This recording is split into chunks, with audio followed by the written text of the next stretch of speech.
thank y'all so much. It's really great to be here this evening. The light is a little glamorous. I can kind of see like the top of your heads, which is probably okay, so I don't have to see your expressions, yeah, as they say when you're looking out in the audience. And but I do really, really appreciate this opportunity to be here. And give me a moment. Let me get this this podium situated here. Is everybody having a good time? What did y'all think about the poetry? I heard the fingers snapping. That means you were in agreement. I love poetry. I love the arts. To this work of nonprofit with many years of arts administration experience. So anytime we can infuse the arts and use that to tell our stories, I'm in full support of that. I certainly want to thank Nick and Janet for the warm welcome to the stage. You know, they say accept your flowers and keep it moving, right? So I won't tell you how humbling it is to hear all those kind remarks. I will say that I've already said, acknowledge Nick and said take him everywhere you go. If you have a Nick in your community, you know, stay close to him. It's good to see familiar faces here, particularly those from Southeast Raleigh, Lori and Carmen, and who you'll hear from tomorrow, Ms. Brown and others. So welcome to the official kickoff to this year's Real Matter Conference and Lecture Series, and welcome to those who are visiting for the very first time to Raleigh, North Carolina. I see you on the front row. And thank you for those who are joining us also virtually. It's great of you to take your time this evening on a Sunday, hot evening, to be with us. But I'm so glad it's cool in here because I was concerned. Sometimes the AC is in overdrive and it doesn't quite work as it should, but it's comfortable in here. I will say that before we move forward, I want to thank the sponsors, and you've already given them a round of applause and acknowledged their efforts here. I would like to thank those who are managing the house. These are individuals that we also do care about and value their contributions to our local economy, from those who are doing tech and who are managing keeping us hydrated back there in the back, and keeping us cool. Thank you to Matt and Zach, the entire In Situ studio team, for inviting me to be a part of this year's conversation to share about my experience as a community connector and a self-described neighborhood planner. I have called Raleigh home for over 40 years, with 25 of those years living in Southeast Raleigh. Southeast Raleigh is distinct. It's a district in Raleigh that mostly is known for its rich African-American cultural history and identity. Places like the John Chavis Memorial Park are two historically Black universities, and the many predominantly Black neighborhoods where families pre and post segregation thrived, operated businesses, worshiped, played, and became civically engaged. My husband grew up in Southeast Raleigh, and it's here that we made an intentional choice to establish our home and raise our 3 sons in this community. I thought I'd share some very personal photos with you. I wouldn't normally do that, so I'm being very vulnerable here. Someone, the artist before, talked about our grandmother, I believe it was, and this occasion is a tribute to my mother, who's no longer living. But my mother, her name was Shirley, and she was born and raised in what would be considered Northwest Raleigh in the Asbury, Lincolnville community near the state fairground. Recently, I learned about how special of a place the Asbury Lincolnville community is by reading Carmen Cawthon's book about historic Black neighborhoods in Raleigh.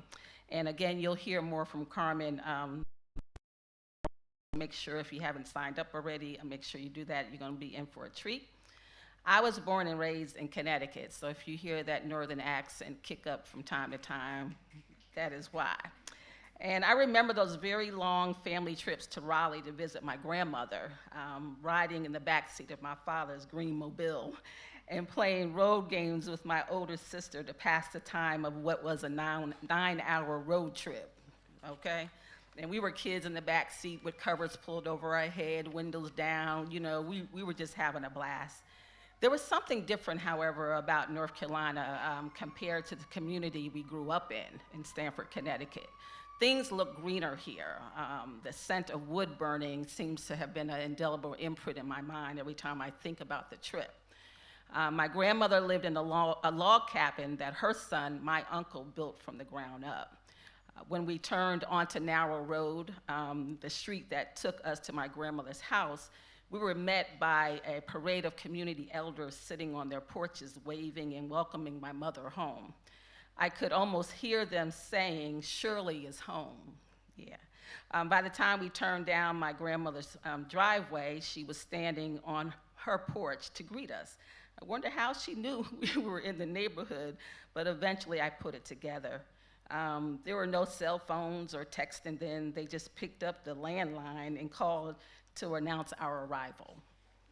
The simpler days, right? We no longer own the home, but it still stands today, though covered in siding, and as you can see, the property is overgrown. And again, I didn't grow up here, but visiting Raleigh as a young child shaped my life and views of community for a lifetime. Now, as the CEO of Southeast Raleigh Promise, I have the privilege of working in communities like the one that welcomed and embraced and celebrated our return so many years ago. Southeast Raleigh Promise is a nonprofit. I'm going the wrong direction. Southeast Raleigh Promise is a community-based nonprofit organization leading Raleigh-Wake County's first purpose-built communities model. In our mission, we work alongside our neighbors, key partners, our funders to ensure that Southeast Raleigh residents have access to equitable opportunities to grow, thrive, and prosper. Our work is rooted in community engagement and filtered through a racial equity lens. Later in my presentation, I will share more about Southeast Raleigh Promise and the work that we're doing to create and preserve community.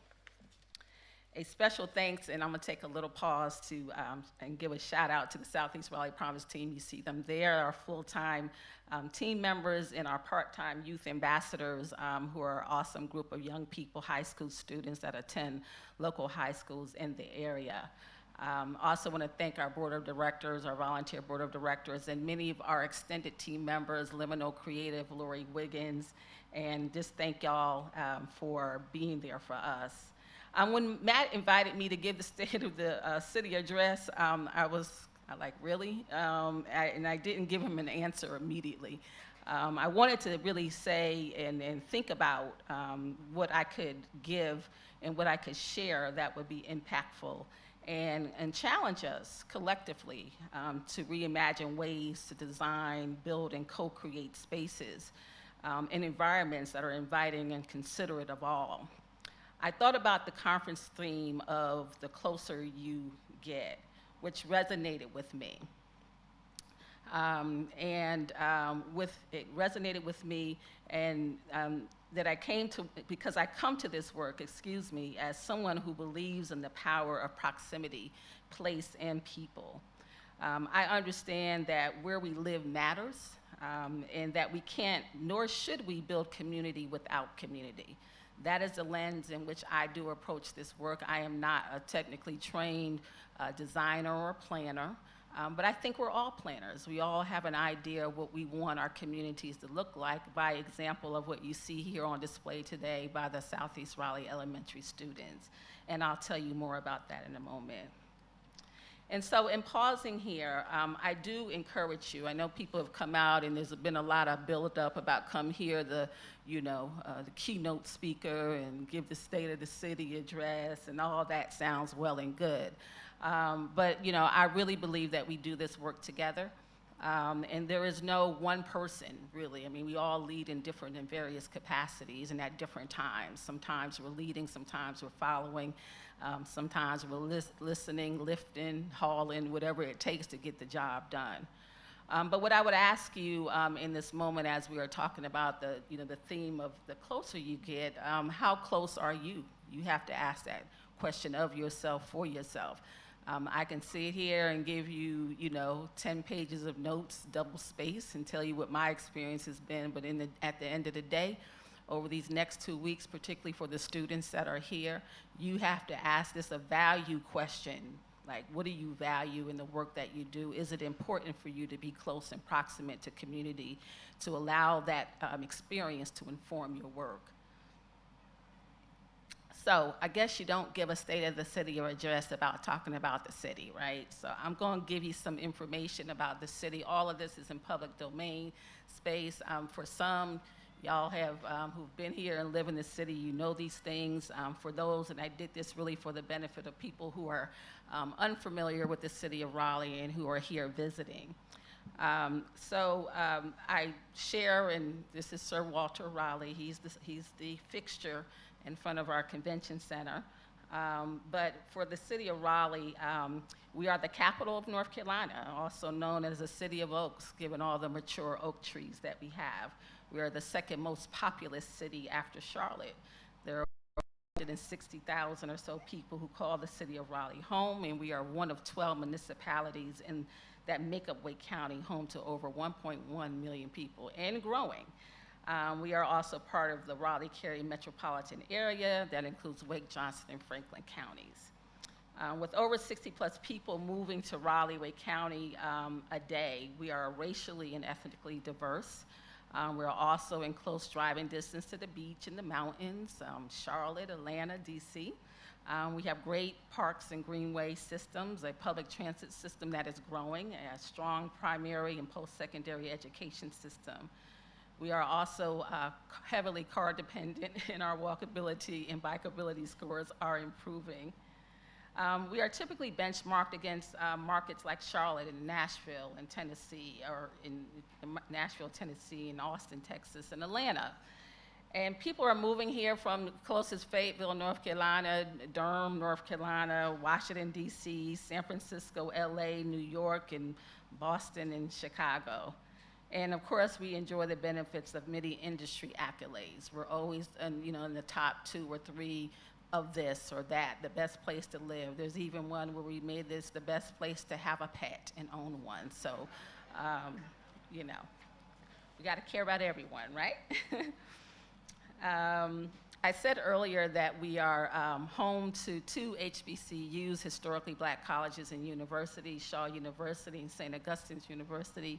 But there are other outstanding educational institutions to boast about, not to mention Wake County Public School System is the largest school district in the state, and Wake Tech Community College is the largest community college in North Carolina.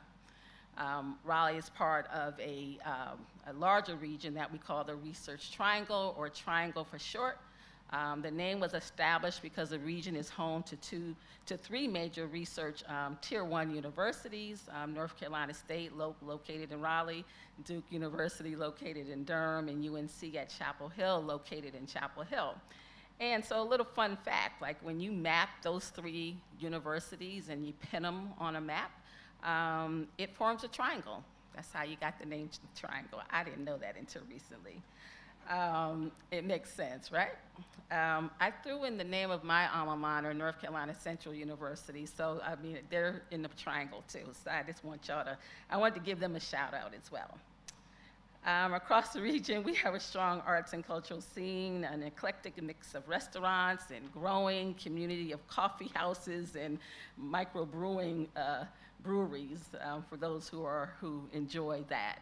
Industries and major corporations are expanding in this market, bringing jobs and offering salaries that can afford a family a good quality of living.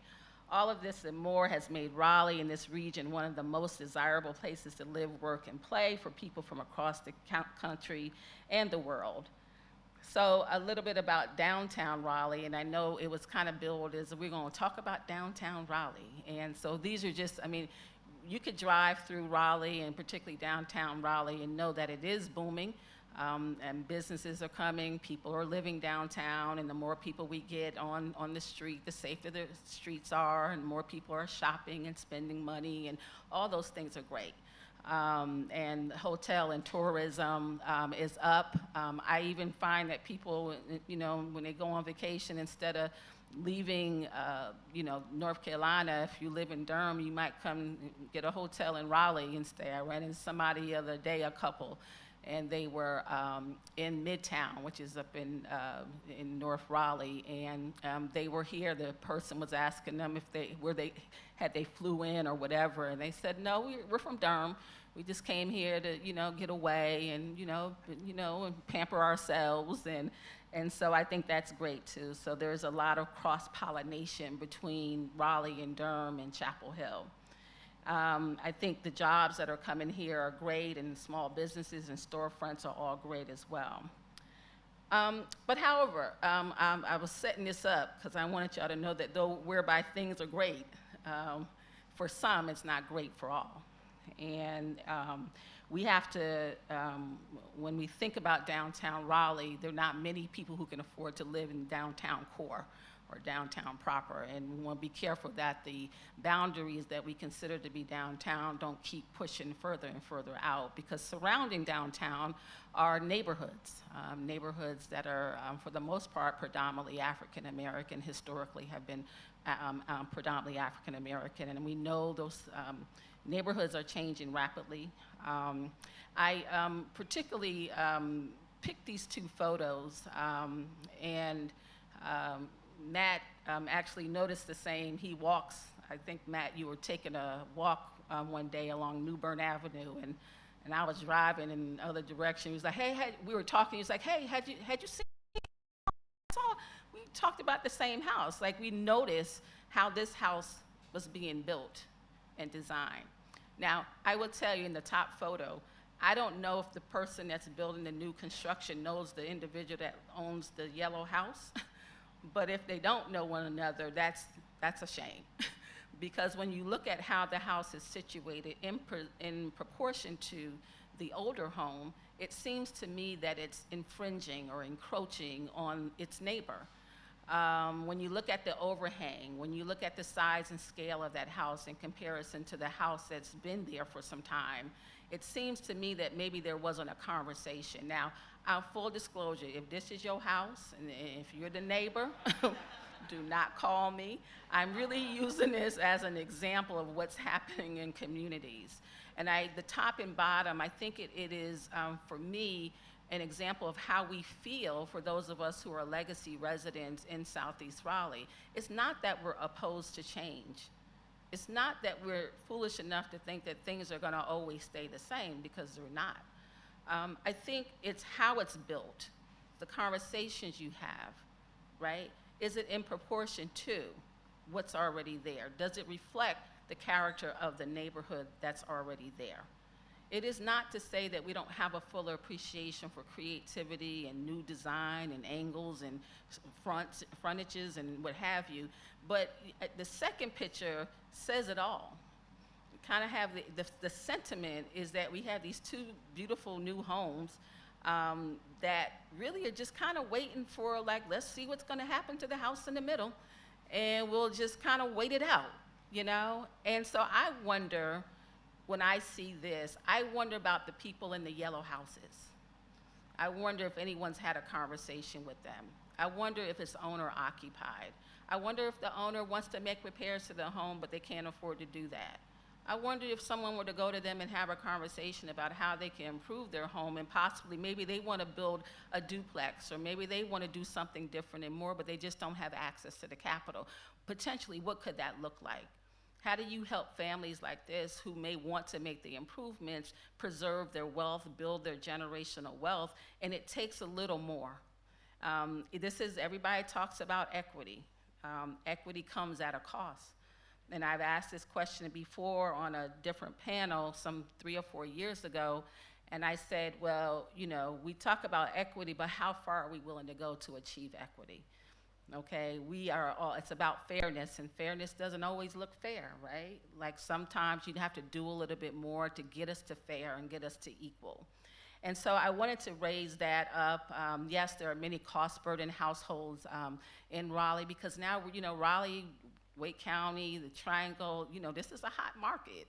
Like, everybody wants to come here. And I said, and you saw it in the slides previously, but it creates upward pressure pressures on home prices. And so people want to come here who can afford to pay the higher rents, but what about the legacy residents? What about the person that's making $7.25 an hour, or $10 an hour, or $15 an hour? Where are they supposed to live? I mean, we have to ask ourselves that question. Why is the homeless rate and people who are experiencing homelessness, those numbers have shot up, particularly since COVID. We have to individuals who are even the working class individuals who are supporting all the wonderful businesses that are going on and growing and coming to the area. If they can't afford to live in the community in which they work, it costs more for them. That means they have to go further out. Their dollar has to stretch further because now they have to pay for, not utilities, but transportation. Now they have to pay for childcare, which they already have to do, but imagine if you live an hour away from where you work and you got to get your kid to somewhere for daycare. You got to get yourself to work. And I mean, it's unreal. We're losing good people. We're even losing the creative class. We're losing artists who are going to other markets because they can't afford to live here. And so I think we have to be considerate of one another and be thinking about solutions. So I try to set the stage for what some of the challenges are in our community. And we're not unique here in Raleigh. I mean, we're everywhere across, and wherever you go throughout the country, there are challenges. But I do want to say, in speaking about some of the solutions, the city of Raleigh, and it was mentioned earlier, and you know, I will, everyone thinks we can do more, and you're right, we all can do more. I think that's the private sector, the public sector. I think individuals, corporations, we can all do more. We just have to ask ourselves the question, how much more are we willing to do? And so, but in effort in speaking about the city of Raleigh, they have a 10-year plan to build 5,600 affordable units by 2026. And so at this point, here we are now, we have another 2,200 units to build. Let's not think that COVID wasn't an issue, because COVID was an issue. It stopped and put a halt to a lot of things. Yes, there were people who were still planning and going along as planned, and those who had the resources to do so, they did. But we also have to understand we went through and lived through a humanitarian crisis. I mean, one disproportionately that we've not ever experienced before, at least in my lifetime here in Raleigh and Wake County and across the country. That had an impact, and it really had an impact on people, right? Their health and wellness, people lost their lives. I'm sure many of you had loved ones. If you didn't have COVID yourself, you had loved ones who had COVID, and some people didn't make it.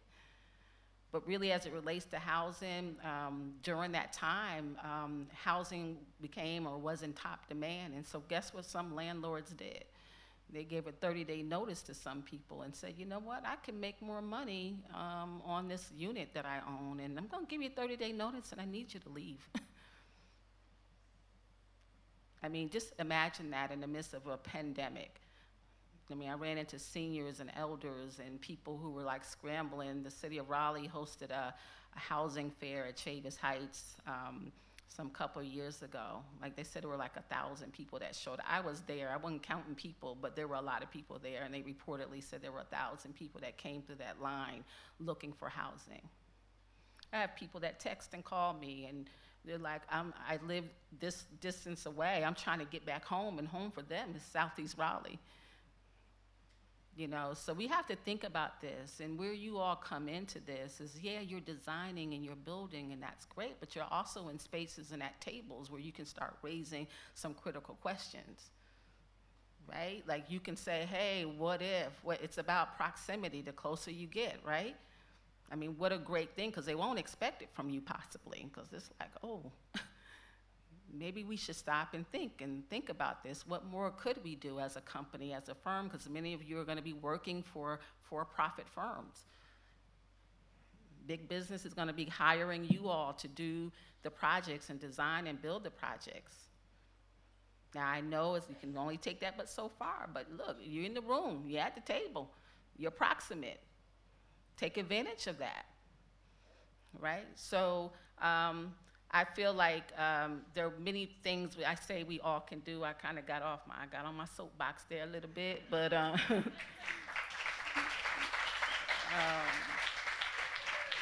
so It was already said that we passed an $80 million affordable housing bond in 2020. It's not enough. It wasn't enough. We knew when we passed it, it wasn't enough.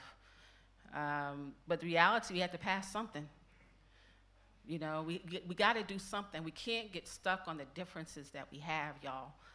Like, we have differences, and I'm okay with differences. How we disagree is probably where I have the biggest challenge. Because we can't just say, I disagree, and then take our toys and, you know, decide we're not going to play in the sandbox anymore. Stay in the process. Stay at the table. Your voice is valuable, whatever it is, even if you're the only person that feels the way you feel about that one thing, stay at the table. Someone during the affordable housing discussion, we were leading that, someone said, we want people at the table who have lived experiences. And I agreed with that. You know, anytime we're planning for community, that's why, like I said, you can't plan for community without community. Like, you want people who have lived experiences, but I also believe is that you don't know who has lived experience. I mean, you don't know if I have lived experience. I don't know if you have lived experience, but I also feel I don't have to come bearing my soul every time I come to the table. The fact that I'm here, I'm concerned. No one knows that when I was a single mom and I had my son who was 5 years old, and that we, out of you know, me and my husband decided we were going to go our separate ways. And before it got better, it was just that moment where I was just trying to figure out how I was going to make it with my 5-year-old son. We had to do a short sale on our townhome so that we wouldn't have bad credit. Our parents and our families tried to support us the best way they could support us. I ended up going back home. He went back home to his parents. I went back home to my parents, and I had my son with me. And I lived in my parents', you know, they were living back in Raleigh at that point. And I did not have, we shared a single bedroom. They only had 2 bedrooms. My parents said, you can always come home, and that was my bedroom. And my son slept in a single bed, and I slept in another single bed. And I was an adult with a full-time job. I penned that letter to myself when I was one of the co-chairs of the Affordable Housing Bond. I had to sit down and write a letter to myself. I didn't go to the table, to the meeting, to tell them, hey, y'all, I used to send in. I wrote a letter to myself to remind me why I was doing this and why I was advocating, because I knew what it felt like to be a single mom trying to make my ends meet. It got to the point where that little room got a little small, and so I was like, I don't care what it takes, we're getting out of here. And I tell you, when I laid in that double bed as an adult, and I saw my 5-year-old son in the other double bed, and I again penned this to myself, and dividing us was an end table. I can see it like it was today, and he had the window side and I had the wall side, but every time I looked at him, I looked at the promise, but when I looked at the wall, I saw my failure. And something in that position between those two things motivated me to say, I gotta get going here. I worked 3 jobs. I had a full-time nonprofit job, and that was full-time. I worked full-time, and it wasn't enough. I worked 3rd shift at the Red Roof Inn up there off of, I'm laughing because the people in the front don't even know where Red Roof Inn is, but y'all in the back, Red Roof Inn off of New Bern Avenue. 3rd shift, trying to stay awake. I remember being in that back room, like just nodding, and somebody's banging, excuse me, and you know, I was like, oh, okay, I'm here. 3rd shift. I've cleaned offices. My father has an office cleaning business. I'm proud to say that I've done that. If he were to call me today, God bless him, he's 80+ years old, and asked me to go clean one of his medical offices where he has a contract, I'd be like, what you building? Everyone in our family grew up in his business. He created jobs. He was proud of that. Every one of our sons worked in that business. But it took me 3 jobs to afford living. I knew nothing about the discussion of housing affordability. I didn't even know people talked about it. I didn't even know people cared. So leading this affordable housing bond in part with other people, I was like, wow. Like, it was empowering to bring my lived experience, even though I felt, because I was defiant at that point. I was like, you're not gonna make me tell my story if I ain't ready to tell my story. Lori, where are you? Okay, Lori knows me, right? And so I feel like in this space that we're working in, we have an opportunity. The opportunity is to always remember who you're designing for. We're not designing and building and planning for hollow shells and awards and, recognition. We're doing this for people. And if you see the numbers, the shortage I said on the previous slide, where there's a shortage of 56,000 units, and it's projected to be over 100,000 units in 20 years or whatever the crazy number is. And we think that by passing an $80 million affordable housing bond, it's going to get us 55,000 or whatever many units. And we want to argue about that? No. So I just feel like there are solutions, and again, I got off on my soapbox, but here, back to my slide, the city of Raleigh did pass this, and I say the residents, the citizens of the city of Raleigh overwhelmingly passed the $80 million affordable housing bond. It went to a vote, and it passed. The city of Raleigh has also adopted this missing middle policy, and that allows for higher density on residential lots, and I know there's a lot of talk in the city of Raleigh about that. I'm not going to get into that. I'll talk about that maybe later. We can now do ADUs in tiny homes.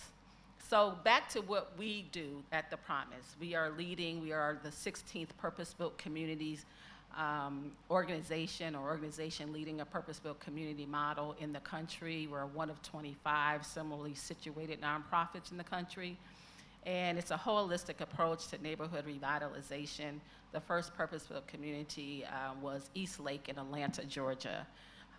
There are 3 purpose-built communities here in the state of North Carolina, one in Charlotte and the other one in Winston-Salem. And so in this work, we focus on 4 pillars. Because, look, we could talk about jobs, and we could talk about education, and we could talk about healthcare, but until you have some housing, like all of it works together. It's like a puzzle, And so we have to be holistic in our approach, and we have to be focused on community and community voice and elevating community voice. And so our job is really to be a leader and serve as a community quarterback to help advance those conversations and leverage resources and opportunities and identify key partners to advance that work. We're also in the business of helping to change the narrative and how we talk about race and poverty. It's not only Black people that are, experiencing poverty, but that sense to always to be when people think about your perceptions and your framing of how you think about community and who it is you're helping. Black, brown, white, there are a lot of people experiencing poverty. Is it true that Black people disproportionately are impacted? Yes, that may be true. But then you have to dig a little deeper and ask yourself why. So instead of blaming the people and acting as if people are lazy and don't want to work and, welfare this and all these godly terms that are used to describe people like they're used to describe neighborhoods, we have to understand that there were systems in place that created the inequities. People don't get up every day and decide they want to be poor. There's a reason why that is. Something's broken in the system. But for Black Americans, most definitely, because I don't know any other race of people where there were policies where you were called out in those policies. Don't sell your home to Black people. And they use another term. Don't lend to Black people. So how are we supposed to have the resources needed to improve our communities if we can't get capital? If we can't improve our homes? So you disinvest in our communities, they get run down, you label them as such, and then guess what? Oh, now they're the wonderful place to live. Depressing home values, thereby depressing people's opportunity to build generational wealth. But now we feel somehow, well, these are neighborhoods that, they need, let us go and get this land. Let's target people who don't have the information or resources to make the best informed decision for themselves because they've never been exposed to those opportunities. And so in our work, we're trying to elevate the conversation and understand that it's not us, like me against you, Black against white. I mean, I know that you all weren't living 100 years ago. I know you weren't responsible for the policies, but it is true that there are policies where some have been advantaged and others have been disadvantaged. And we have to acknowledge that, and we can't even have a conversation until we acknowledge that. And it doesn't really matter what governor, who says who don't want to teach what in schools. We can teach our own history, thank you very much. And because you don't acknowledge it, don't make it so. So, and those are debates, those are distractions. I just want to encourage y'all, those are distractions. Let's put our energy on things where we can make a difference, okay? And you have to learn that in this work, it's heavy lifting. So this is our first expression of our purpose-built community model, and I talked to you about the 4 pillars, the State Employees Credit Union Foundation Beacon Site. It is located off of Rock Quarry Road. It's a 32-acre campus that is home to the Southeast Raleigh YMCA, Southeast Raleigh Elementary, shout out to them. These are the students that prepared the 3D board that you see here. Ms. Brown, who's an educator there, is in the house. It also, yes.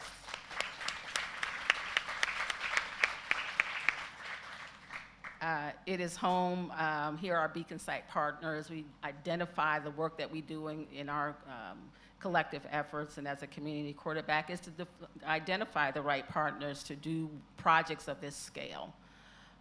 But I would tell you that this project, the Beacon Site as we call it, really started with conversations around expanding Y services in Southeast Raleigh. There were some of us serving on various advisory boards of the Y, some working at the Y who had a love and passion and care for Southeast Raleigh or lived in Southeast Raleigh. We did a round of community conversations. We got proximate, talked to folk, met with people, did tours, focus groups, you know. And after months of conversations, went back to the Y, the Triangle, and say, hey, would you think about expanding in Southeast Raleigh? And when their board took the vote, they agreed to expand in 3 markets, and Southeast Raleigh was one of them. So my takeaway from that is, let's go with a plan. Let's not just go with a grievance. When we're trying to get things done in our community, let's do the work. And then when we go and have a plan and a concept and idea, people are more likely to get on board and support it, right? But if our position is always what's not working, so like they say, bring me solutions, don't bring me problems. We can plan, we can design, because guess what? We know what we want in our community. The young people, these are 1st, 2nd, and 3rd graders that design this board, they know what they want in their community. Are we prepared to get proximate, to listen and to hear? And so this Beacon Site, now approaching 5 years, it's been open. Again, there's a school, Wake County Public School System, in addition to the Southeast Raleigh YMCA. We have 120 affordable apartment homes that's situated in the back. The local nonprofit developer of affordable housing, DAC, built those. And then we are also, and see that lovely outdoor pool? And that is a nice amenity for Southeast Raleigh. And it has been getting good use over the summer. It's a highly active site. I don't know if you've been there, but if you live locally, you should go check it out. And then the last parcel, which rounds out the 4 pillars, is the what we call Beacon Point. Beacon Point is a 2-story commercial retail space where we are going to be moving our offices, but it's also going to be home for smaller nonprofits and smaller businesses, healthcare, even a restaurant that's Black-owned. And it's going to be an out parcel for a self-help credit union, so we'll have more banking options. So this is where I'm really excited. I'm excited about that, and shout out to all the Beacon Site partners and the work that we're doing. We're living in the space now, and now we're really focused on services and how we can better serve the families that attend school there and also work. But this project is near and dear to my heart. It's a project that we were afforded an opportunity, and I think I'm missing there's that slide. I think it's out of order. But let me start with this slide where it talks about we were awarded funding to develop 27 small-scale affordable housing units on 10 city-owned parcels, and those parcels happen to be located in Southeast Raleigh in our 6th Census Tract focus area. This for Southeast Raleigh Promise is a big deal because it makes us now an official developer of affordable housing, and it will open up these to help situate the organization to build our own capacity and get some earned revenue stream of revenue so that we can keep our doors open and keep doing good work in the community. Partners that are working with us and our design team and Tight Lines Design. Becca is here today. I'm gonna give her a shout out and thank her for coming out, and it's been great working with her.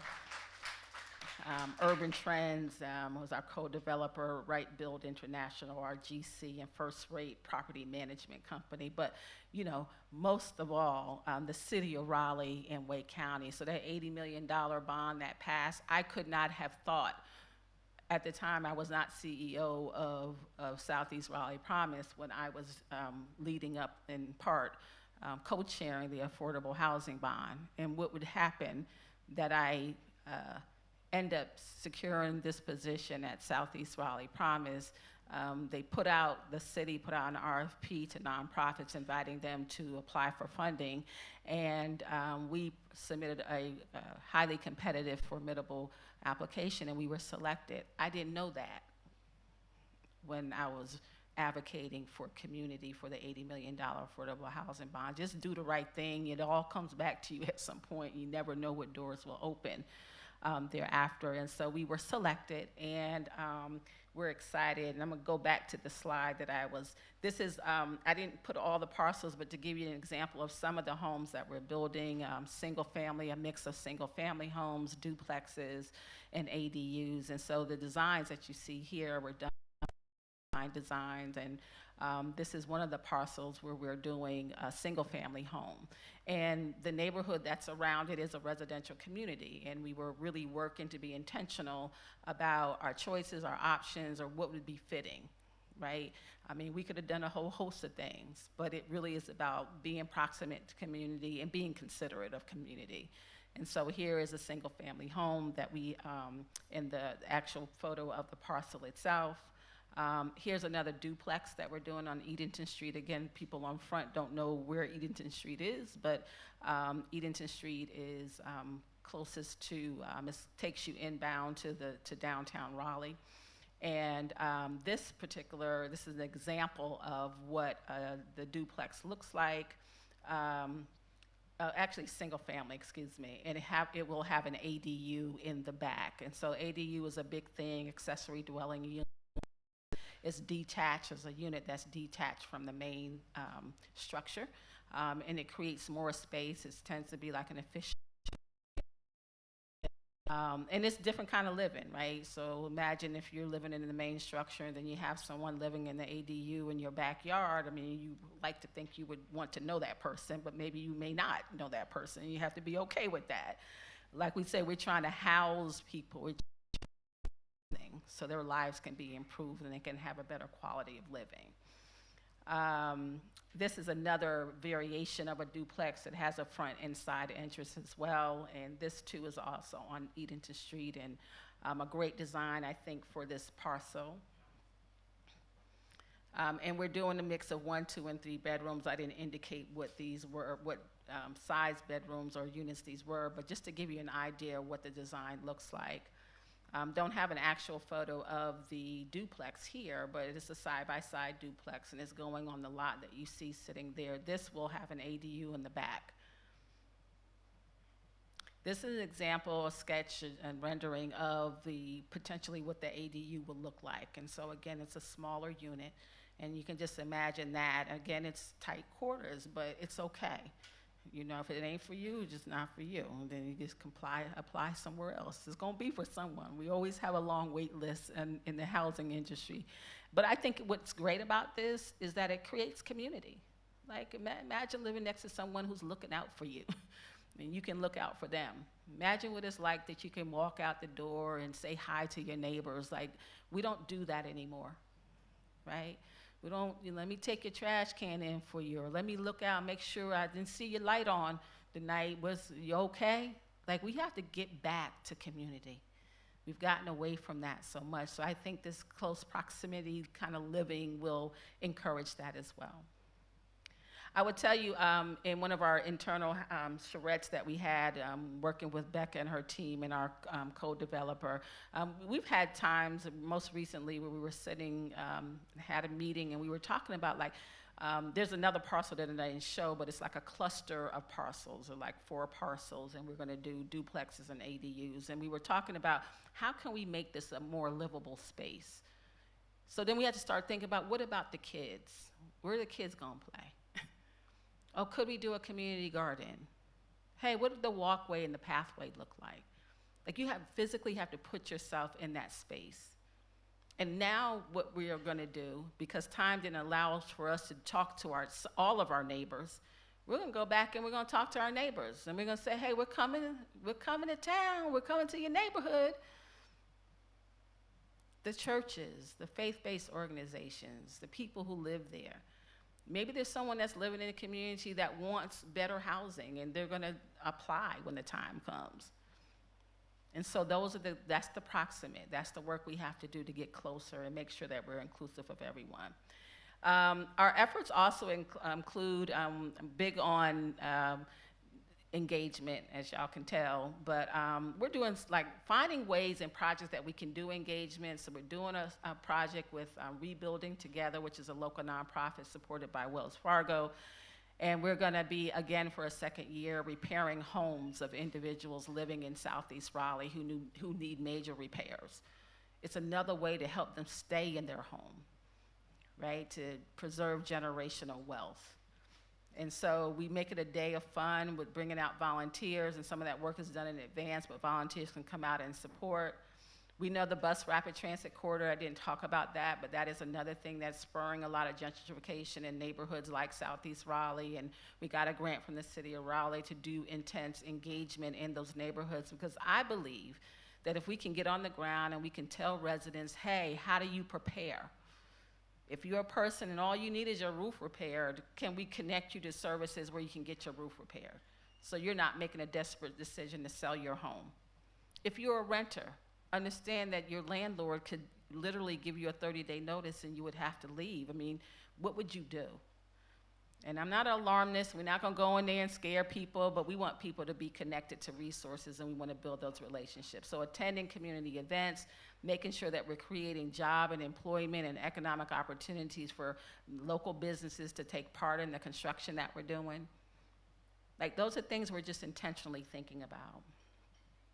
And so as I close, I wanted to go back to the slide where we started. And I didn't turn my page at all, so I don't know. I do have something I want to say about this, and I actually prepared it. So give me a minute, and let me make sure I say this. And who you see in this picture are, again, students from Southeast Raleigh Elementary. It is the school that's at the Beacon site. We have Ms. Wortman, Ms. Dillahunt, and then Mr. Young. And they are there around this table, working around the table with these first, second, and third graders. And it was a project that we were able to do at Southeast Raleigh Elementary because of a grant that we got from Biogen Foundation and also from the Players Coalition, thanks to the Hope brothers, who are tightly connected to NC State. In working in this class project, and they were working on this project in the after-school program called Club Roar. It's a STEAM enrichment programs. Again, I told you who sponsored it, but Southeast Raleigh Promise, Southeast Raleigh Elementary, and the Southeast Raleigh Y collectively support this after-school program. And through a grant that we got with Biogen, we were able to purchase 2 3D printers, an Oculus device, the materials, and to train teachers to be Promise Tech instructors to support the students throughout the project. Their assignment was to build your own community, and they got it right. There's a school, a grocery store, a doctor's office, a hospital, post office, everything needed to thrive and prosper. Whether you work or aspire, in my closing comments to you, whether you work or aspire to work in the public, private nonprofit sector, or you are a community leader or involved resident or just a curious onlooker, let us not be afraid to get closer, to build relationships, to get to know one another, to listen, to understand so that we can build communities together. And that is my time. I really appreciate your attentiveness on this afternoon, this evening, should I say. And if I'm ready now to have some open conversations, because I want to hear from all of you about how it is you intend and plan, and how have you found yourself closer and proximate to community to help inform the work that you do and the great work that you do day in and day out. So thank you for your time.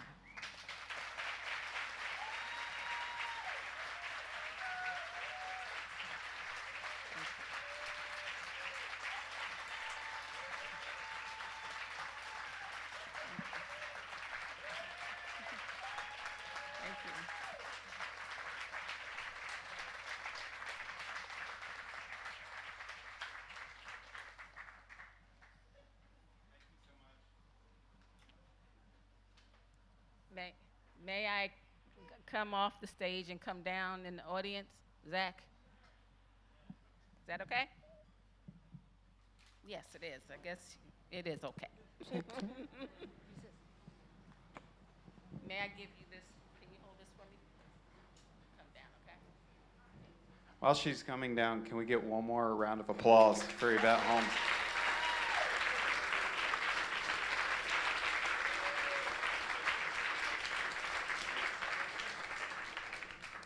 So while she's making her way over, I just want to give y'all a quick overview of the next few nights. I'm going to get away from the monitor. That's what I was supposed to do, but I didn't do it. So we have 6 more nights to go. We'll be back at this again tomorrow for Local Matters. We'll have a community panel of thought leaders we're really excited about. So we hope to see you again and then, tomorrow, and then again Wednesday, Thursday, Friday. And if you don't get tired of us yet, Monday and Tuesday the following week. It's going to be a blast. So with that said, I want to kind of queue up a few folks that have questions for Yvette. She's about to make her way here back to the stage. So if somebody wants to be the guinea pig, I'm ready for question number 1.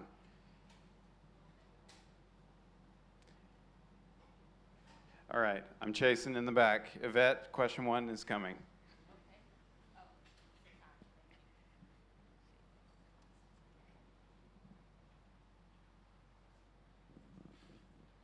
How do we make sure all the changes, new developments, whatever, improve air quality in the region instead of worsen air quality? Because we got plenty of people who live here and want them to be able to breathe.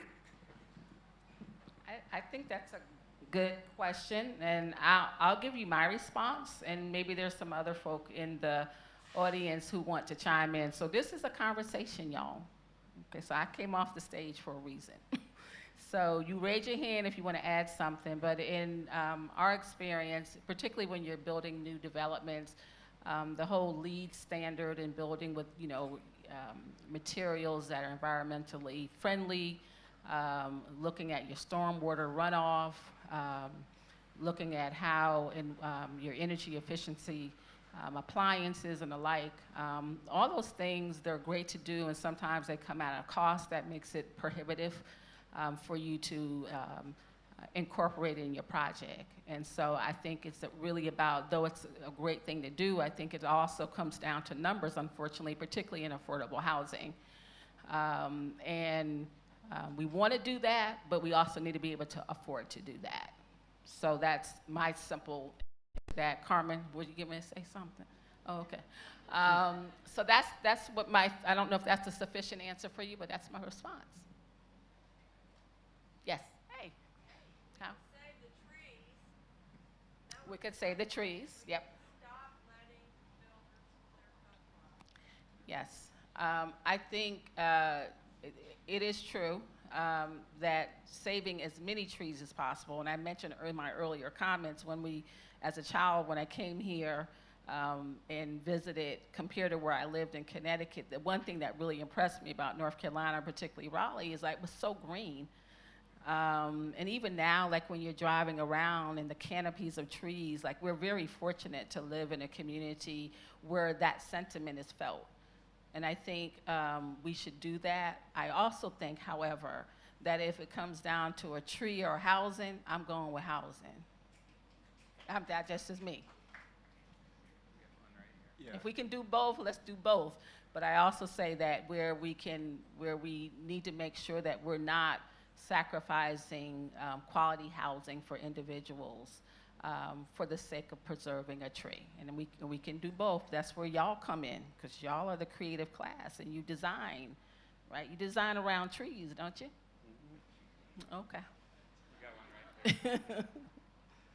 One more. I'm sorry. In, Yes. in unison to what you were saying, and then also back to like the air quality, I would just say like continuing the conversation about like housing type and within like the planning stages to where if we have more modular builds or things that are built within a contained environment, I think more like we built the foundation, all the off-gassing or within like the construction laborers, they're the ones that are having the worst air quality conversations. Like, yes, we can talk about things that are very high, you know, very out there, but the immediate needs would be affected if we could build more houses within a warehouse, get those to the sites that are available within those modular builds that are smaller, so we can build it on like stylos or some type of like foundation that's less invasive on the land and that can like literally interact with the trees instead of cutting out the roots.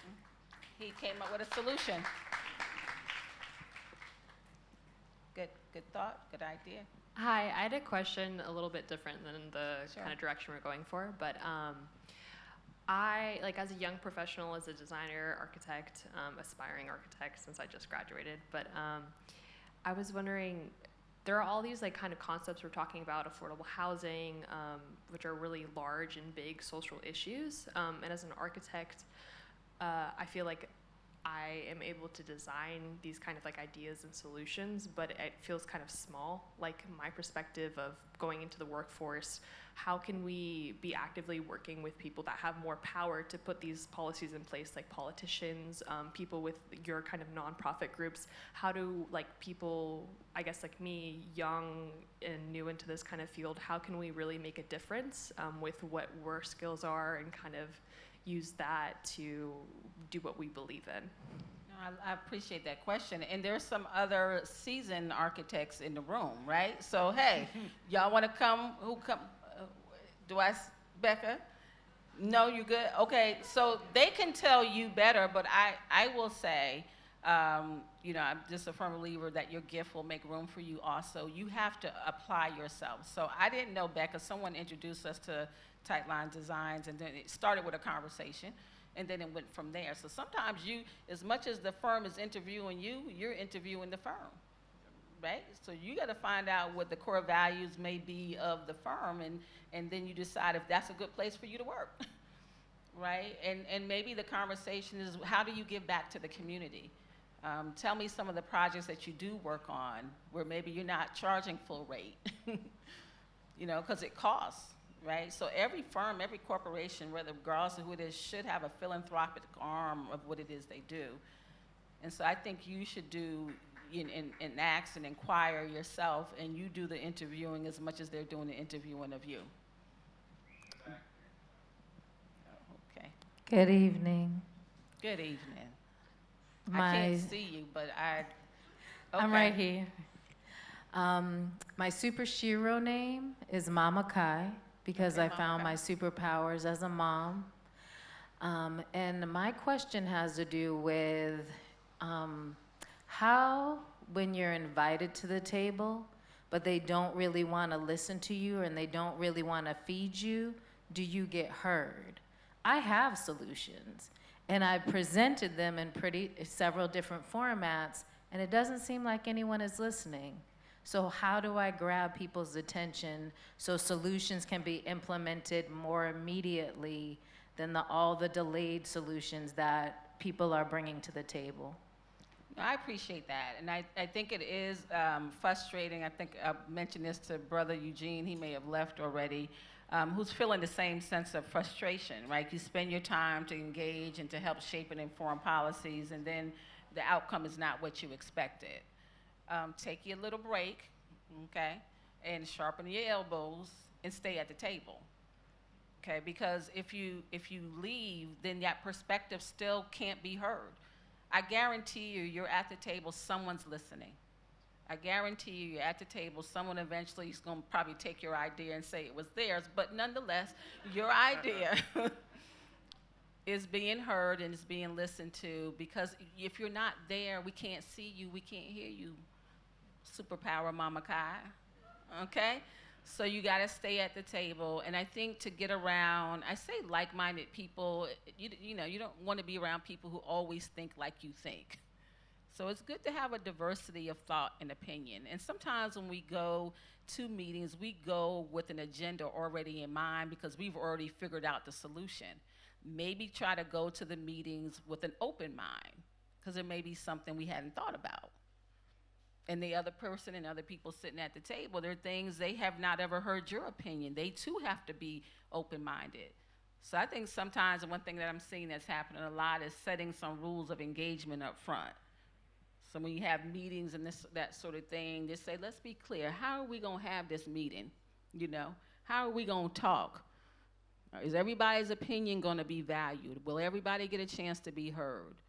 So set up your meeting rules if you feel that, you know, the space is not allowing you to be heard. So that would be my best advice. And then write it down. Who's taking notes?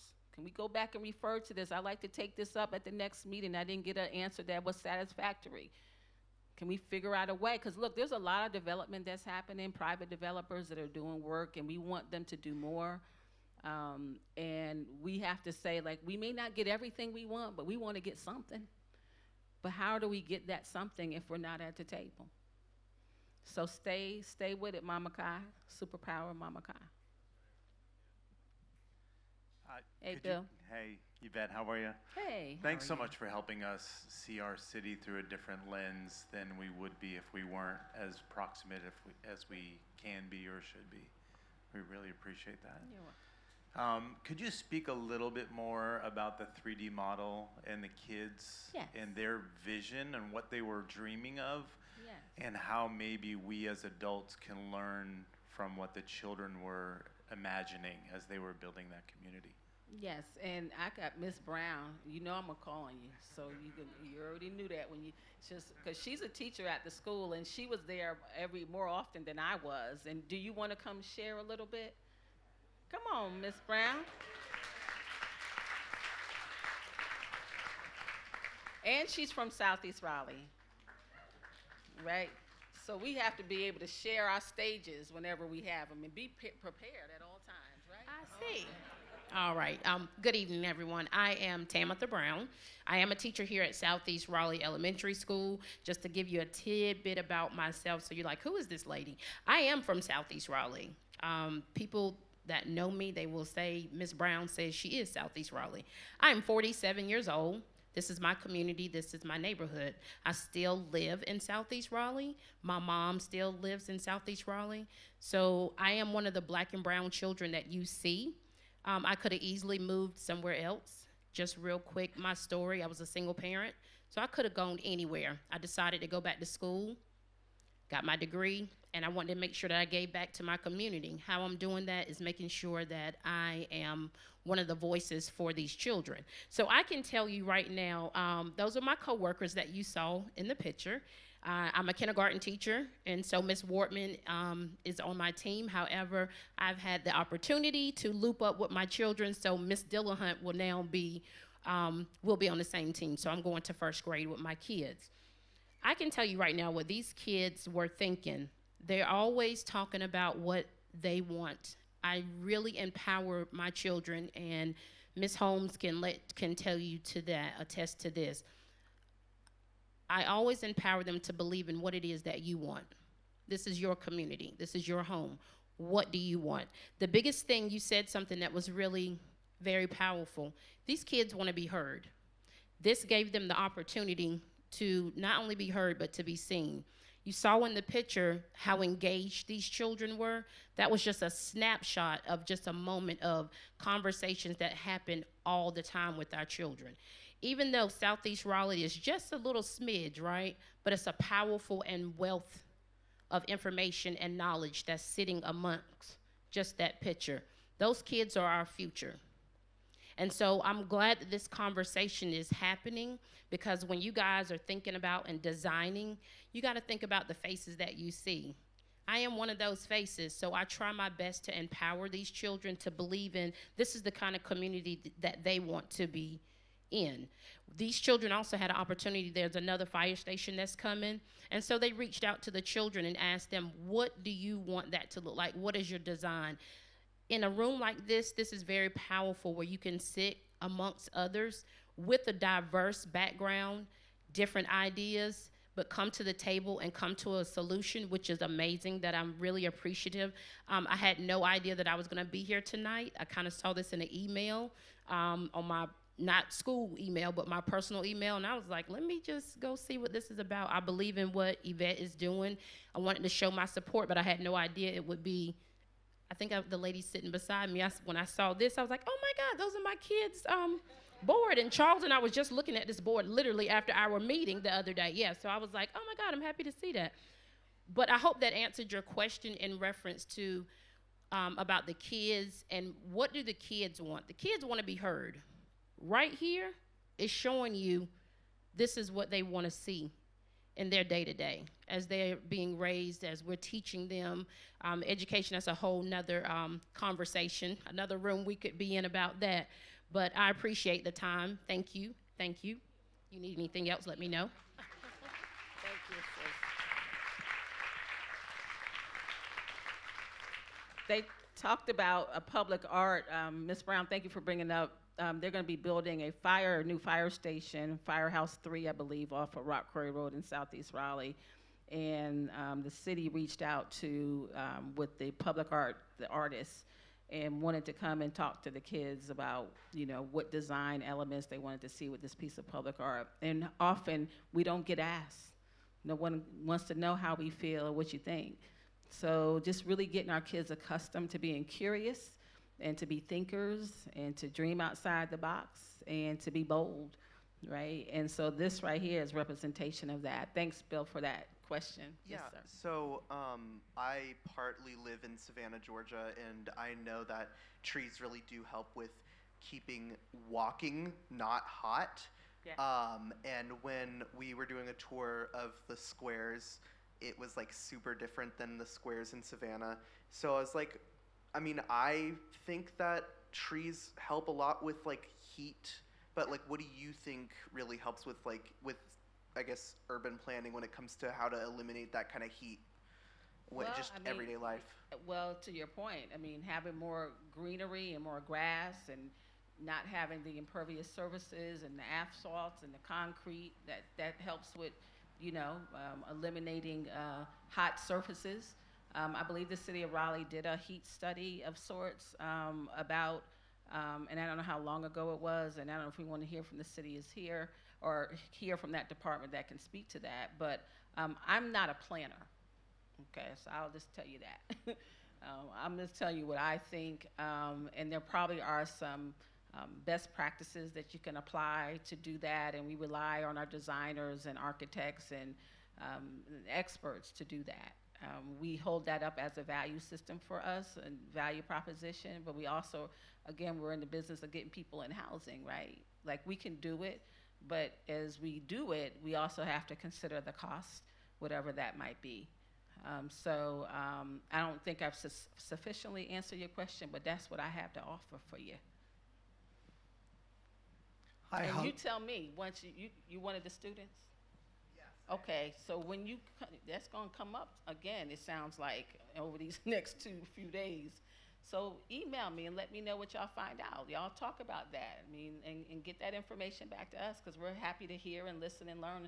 There's probably a lot I don't know, and I'm okay with saying that. So let that conversation and question come up again, and send me an email later when y'all get back home and let me know what you've come up with, okay?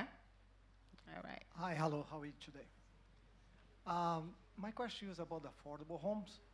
How do you gonna apply that for actually family who need it? Like they make $15 an hour, $16 an hour. She's a mom, and she need a home, but today most of the banks they shut them down.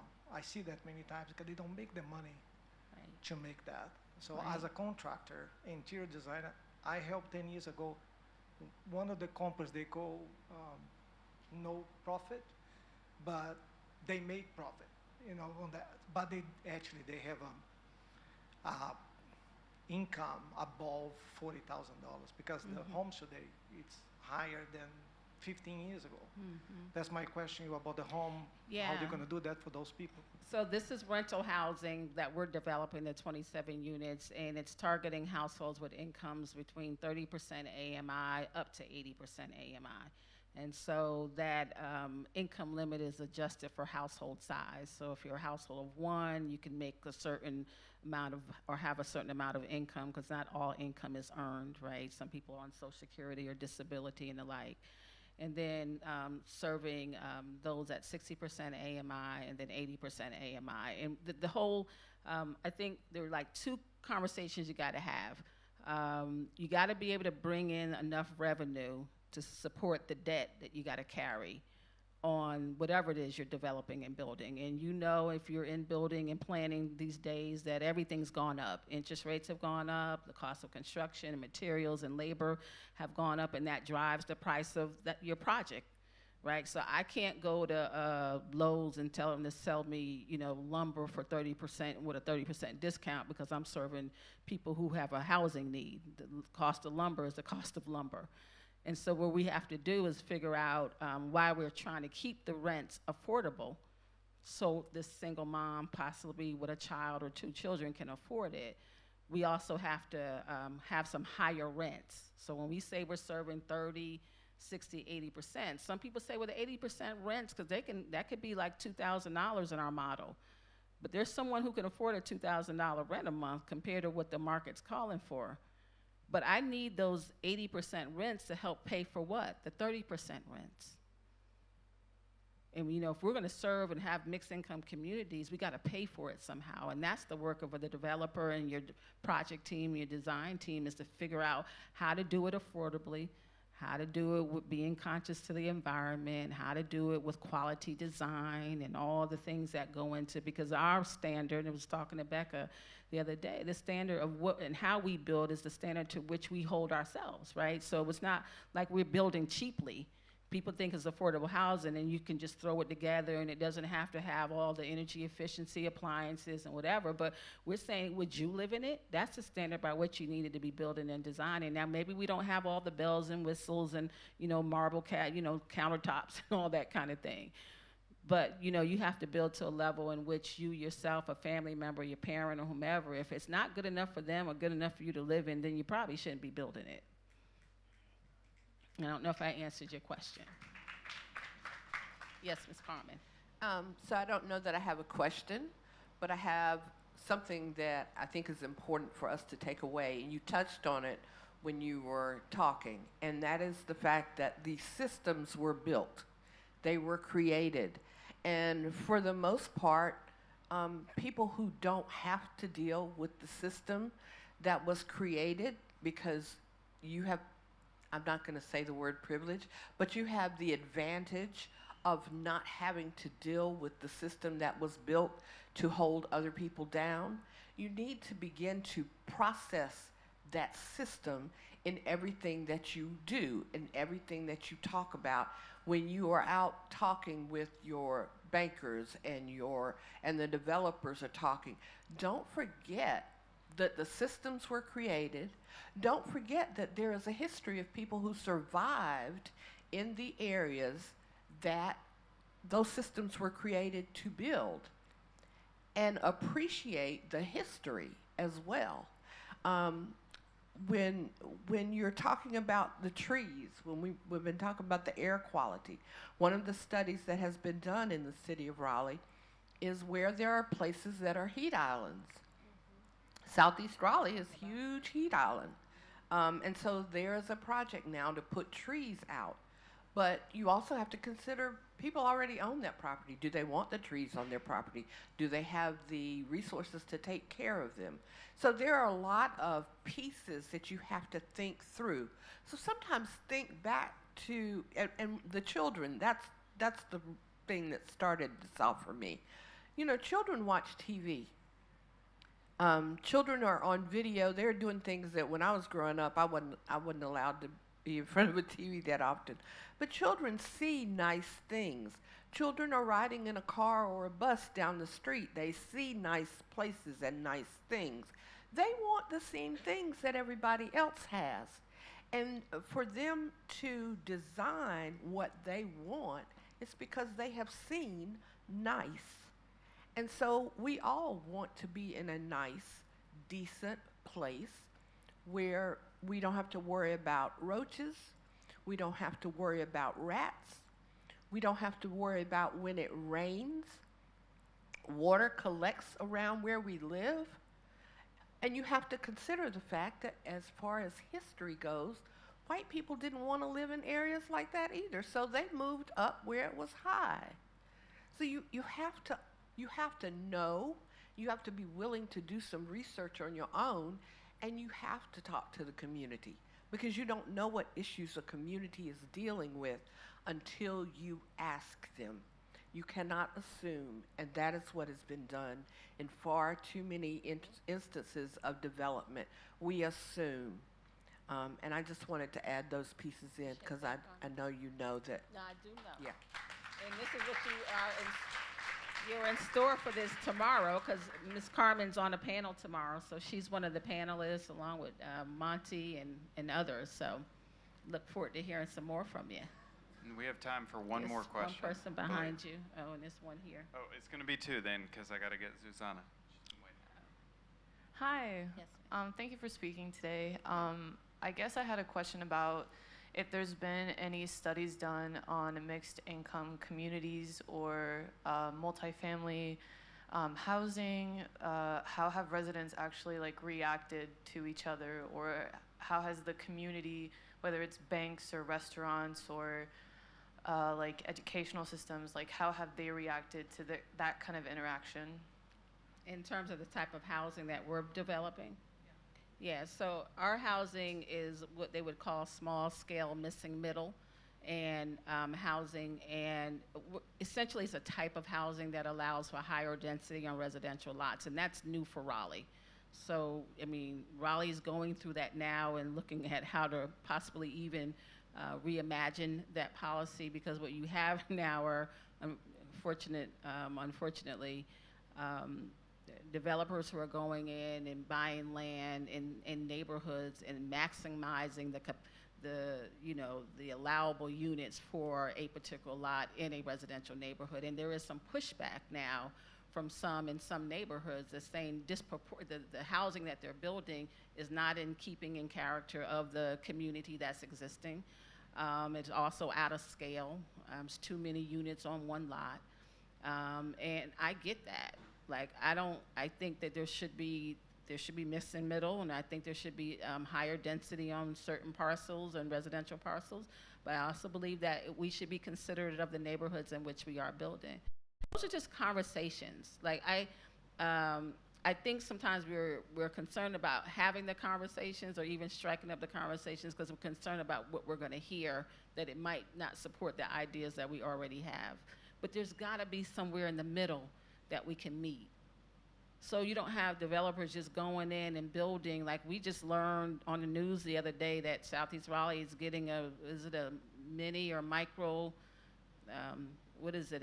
cottage home court, micro homes, and we were like, really? Like, we learned about that on the news. Like, it would have been nice to say, hey, neighbors, we're doing such a big deal, and it's a new concept and a new model, So we just have to get accustomed to talking, and I think the jury's still out, right? To your question about how the community at large will receive us and the type of work that we're doing. All we know is that more people need more affordable options to live and stay here in Raleigh, and particularly in these neighborhoods that are around downtown Raleigh, which and we see that it's booming. right? And we just keep pushing people further and further out. So we're just trying to create space for people to live and to be in neighborhoods, because you're not going to put a 100-unit multifamily property smack dab in the middle of a neighborhood. So we got to do missing middle. We have to do small scale. We have to maximize density on residential lots, again, within keeping with the character of the existing neighborhood.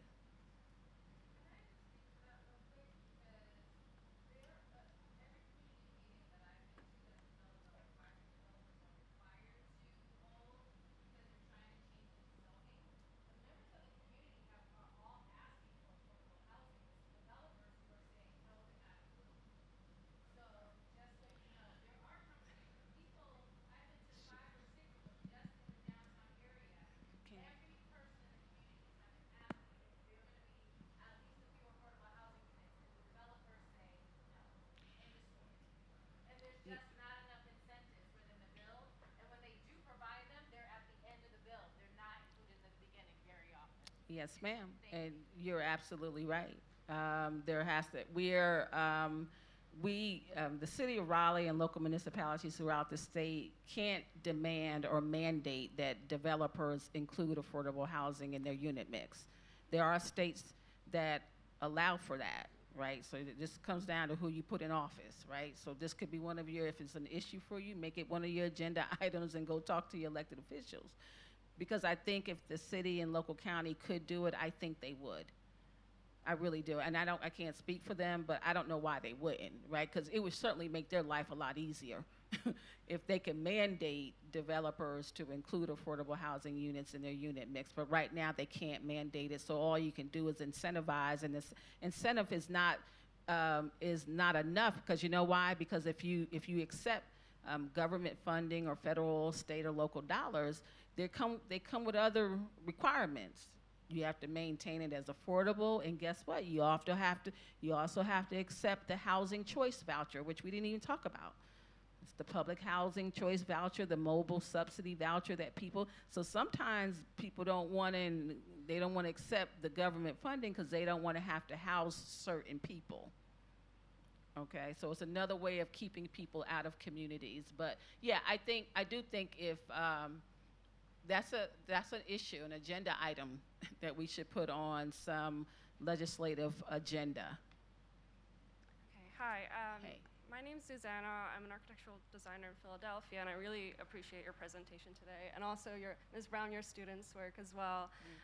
One of the organizations that I volunteer with in Philly is called Architecture, Design, and Education. So we work through K-12 students to really try to aim to diversify the field of architecture, since it's for a long time been primarily white. So my question to you is, for your process and for your organization, how do you kind of go about also making people and members of the community see themselves in these positions to be able to do change and feel confident that they're able to? Yes, I appreciate that question, and I think that's going to be the next thing we do now that we've got past COVID. So we remind ourselves that when the school opened, immediately that next year it had to shut down because of COVID. And I think last year was the first year we really got back full swing and in person. But in our model, it is community facing. So there are always community partners that we bring in. We've had conversations with individuals and department heads at North Carolina State University, for instance, to bring professionals in and put them in front of students and let the students do interactions with them. So you have a kid who might say, I enjoy drawing.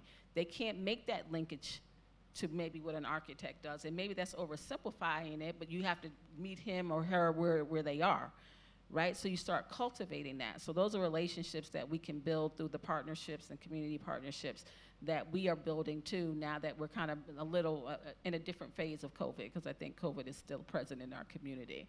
But yes, we do find value in that, and we want to create those professional opportunities for our young people, their career choices.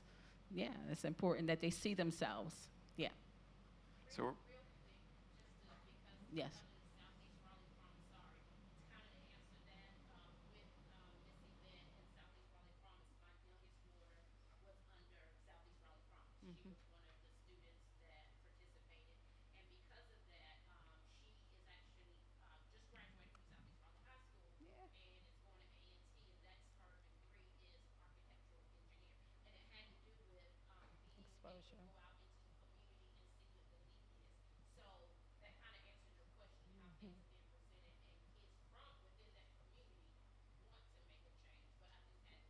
Appreciate that. Yep. So we're going to have to call it a night here. Can that one gentleman, please, he's been so patient. I hope it's a question I can answer. Yeah, I hope it's a question I can answer. You got to speak up, Barack. Thank you, thank you. All right, awesome. Well, this has been great, and sorry to keep everyone for a few more minutes. But so I just wanted to say that, you know, those structures developed in the 18th, 19th century that created racialized poverty are ever more so present and ever more so powerful at this point. So we can see that in the way that we can look at the shrinking number of people who can afford housing mortgages at this point. So we have as we build wealth and progress, we're also increasing poverty. So, I mean, renting affordable houses, rentable affordable houses are a great need. But I wonder if that's just kind of contributing to creating a service class. And so what are the things that we can do to actually provide affordable mortgages in walking distance? This goes to actually like not, sustainability issues. Within walking or bikeable distances, keeping Raleigh small and walkable within the Beltline. How do we do that? And, Yeah. Yep. And that is the last question, and I'm gonna give you my very quick answer. I don't know how quick it is, but we do believe that the one sure way that you build generational wealth is through homeownership. So it's part of our housing strategy as well, but we just got the rental opportunity first. The other thing about this is that you have to meet people where they are. So for rentals, your next best step, and you work with families, even like the families that live at the Beacon site that we talked about, and in the 120 units, like, you know, a good number of them are interested in home ownership. So we connect them to like organizations like DHIC that do first-time home buyer education and work with them on their credit and all the resources that they need to get them mortgage ready. And the challenge here recently, though, has been that we haven't been able to find an affordable product, because people who have very modest or middle, very modest incomes, they couldn't afford to be in this market, in this hot real estate market, competing in offers, counter offers for the houses that were in the market. So there is a shortage of affordable units to even purchase, homes to even purchase. So we have to be the builders of that. And I'm not saying that the for-profit, developers and builders won't do that, but there's some things that, as a nonprofit, we do a better job at.